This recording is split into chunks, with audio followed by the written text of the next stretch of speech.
Eu sou José Castilho, cardiologista, ecocardiografista atualmente, diretor da Escola de Ecocardiografia de Pernambuco, que me levou a ser ecocardiografista. Uma longa história. Quando eu comecei a fazer cardiologia, comecei na década de 70, eu sempre me interessei por tecnologia e por desafios, imagem, né? E na época eu decidi fazer hemodinâmica. Começou a fazer hemodinâmica em 1971, hemodinâmica pediátrica. Daí eu fui convidado para fazer um curso de especialização em São Paulo, ficar alguns meses acompanhando hemodinâmica no Hospital das Clínicas e terminei ficando no Brasil fazendo hemodinâmica na Beneficência Portuguesa. Isso foi até um ano depois, 1974, quando teve um congresso americano de cardiologia, foram apresentados os primeiros trabalhos sobre ecocardiografia naquela época. Era a ecocardiografia modo M. O pessoal de hemodinâmica se interessou, trouxe um equipamento e em março de 1974 eu tive meu primeiro contato com o ecocardiógrafo. Foi lá no Hospital Beneficência, um paciente com estenose mitral, no qual foi realizado o primeiro eco modo M no Brasil, e eu participei junto com vários outros colegas, né, dessa primeira sessão e acendeu a lâmpada. Eu gostei do método, aí comecei a me dedicar à ecocardiografia. Eu fazia as duas coisas, hemodinâmica no período da manhã, e à tarde nós tínhamos criado e formado o serviço de ecocardiografia do Hospital Beneficência Portuguesa, no qual eu fiquei durante muitos anos, até 1988. Nos primeiros anos foi realmente difícil, porque a ecocardiografia modo M era bastante limitada em termos de diagnóstico, de imagem, etc. Mas em 1979, no finalzinho, chega a primeira sonda bidimensional, que era uma sonda, né, que obviamente a qualidade de imagem é muito diferente da ecocardiografia atual, mas que já dava para ver alguma coisa de imagem.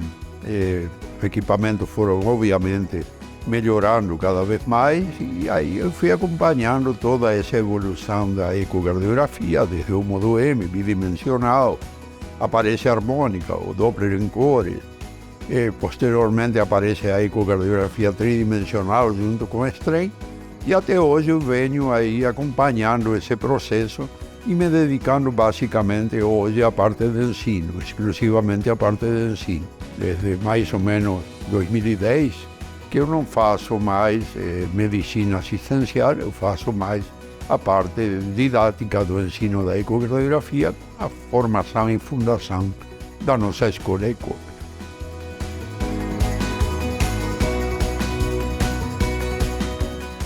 Nós fomos autodidatas na ecocardiografia, não havia curso. Na verdade, existia um livro, que era a primeira edição do livro de Feigenbaum, que foi editada em 1972, e nós usávamos isso como se fosse aí um guia espiritual para poder fazer a ecocardiografia. Colocávamos o livro na nossa frente e íamos reproduzindo a imagem que aparecia no livro.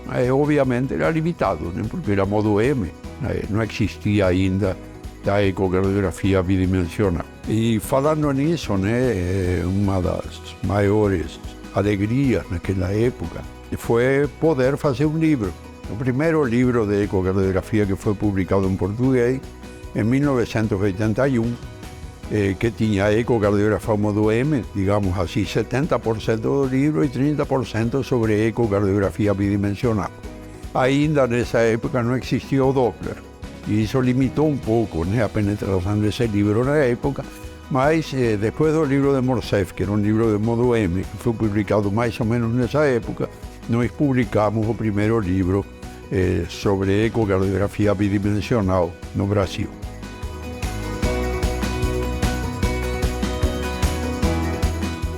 Nós fomos convidados para participar num congresso em Kyoto, no Japão.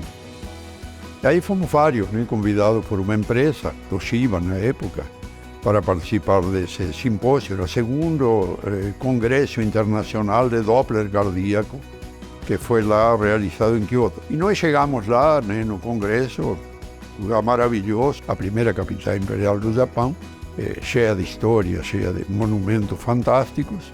E aconteceu um negócio muito interessante, que foi que nesse ano, exatamente em 1986, foi lançado o primeiro eco de Doppler em cores, bidimensional em cores, por uma empresa concorrente, coisa que deixou um pouco incômodo, né, todo o pessoal. Mas foi muito interessante, por quê? Porque imediatamente nós vimos o potencial do Doppler em cores. Aquele negócio de ficar mapeando, né, dentro de um átrio, uma regurgitação mitral, você via imediatamente quando apertava o botão de cor. Então, isso aí foi um salto tecnológico fantástico, né, para a ecocardiografia. Introduzindo Doppler em cores, para mim foi o principal aporte tecnológico que a ecocardiografia teve em toda a sua evolução até hoje, mesmo hoje com tridimensionais, técnicas de imagem altamente sofisticadas, né? Ainda eu acho que foi esse o grande marco da ecocardiografia.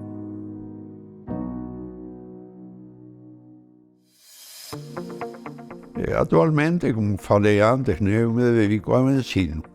Até alguns anos atrás, até 2013, mais ou menos, eu frequentava o Procap. Ia bastante lá no Procap, tentando ajudar o pessoal, né?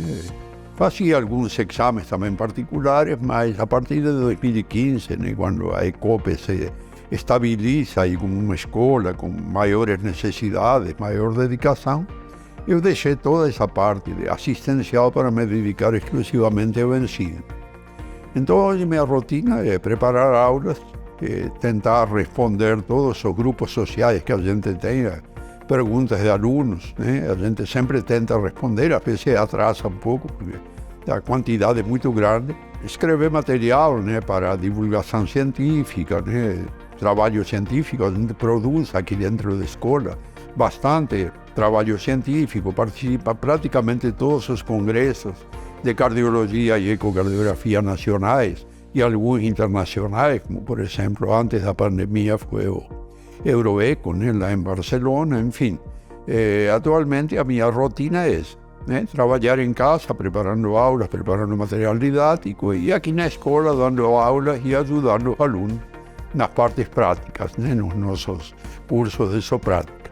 Então a minha rotina hoje é um pouquinho diferente da rotina do ecocardiografista que está fazendo exames em consultório, em laboratório de ecocardiografia. Mas não deixa de ser interessante, ao contrário, né? Me obriga a estudar diariamente, porque para eu manter, né, essa atividade didática eu preciso estar atualizado.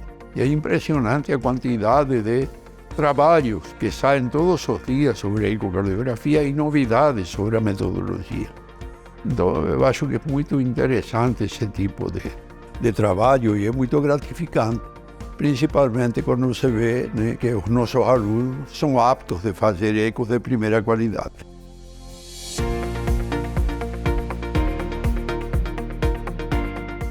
Os desafios são muitos, né? São se manter atualizado, principalmente, ter força física, né, para poder atender todos esses requerimentos, né, dar aula, preparar material, etc., etc. E o que eu almejo, eu acho que é sempre continuar progredindo, acompanhando essa tecnologia fantástica que é a tecnologia da imagem e ver aí as novidades que me aparecendo sobre equipamentos, técnicas, manter basicamente atualizado. Esse que eu almejo hoje e poder, né?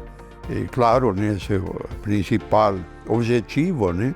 Ensinar da melhor forma possível, de forma honesta, de forma o mais clara possível, a metodologia da ecocardiografia para os nossos alunos.